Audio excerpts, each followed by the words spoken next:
Nebuchadnezzar ruled over all of Babylon and decided to build a huge gold statue of himself. The statue was 90 feet tall and 9 feet wide. After it was built, the king called all the important people in Babylon and wanted them to come see a special service to see the statue.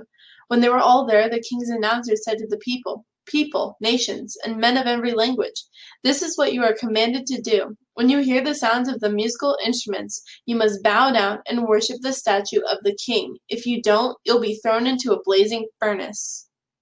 All of the musical instruments started to play, and the people did as they were told, except for 3 of the men. Some of the king's men ran to Nebuchadnezzar and said, "Our king, you gave everyone an instruction to bow to your statue when the instruments played, and that anyone that wouldn't do it would be thrown into a blazing furnace, right? Well, Shadrach, Meshach, and Abednego didn't listen to your instructions, and they won't bow down to your statue." The king got very angry when he heard this, and he called for them. He talked to them and asked, "Is it true that you won't serve my gods as I do? Is it true that you didn't bow to my statue?" When they said no, the king decided, "I'm going to give you one more chance, just in case you weren't listening. Now, when you hear the musical instruments, you must bow down to my statue. If you don't, you'll be thrown into the blazing furnace, and no one will be able to save you."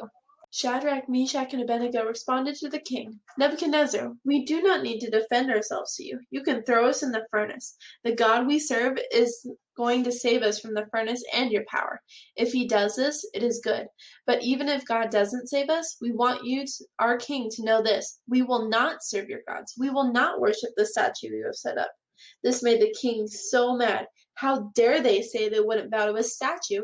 He called his men to heat up the blazing furnace 7 times hotter than it usually was, and throw Shadrach, Meshach, and Abednego inside. As they were being thrown in the furnace, the fire was so hot that the flames killed the soldiers who were putting them inside. After they were in, the king decided to check and make sure that everything happened, but when he looked in the furnace, he was confused. "Didn't we tie up only 3 men? Didn't we throw them into the fire?" His guard said, "Yes, our king." The king responded, "Look, I see 4 men. They are walking around in the fire. They are not tied up. They are not burned. The 4th man looks like the son of the gods." Getting as close to the furnace as he could, he yelled, "Shadrach, Meshach, Abednego, come out of the fire." When they came out, everyone was surprised because there was no trace of them being in the furnace. God saved them.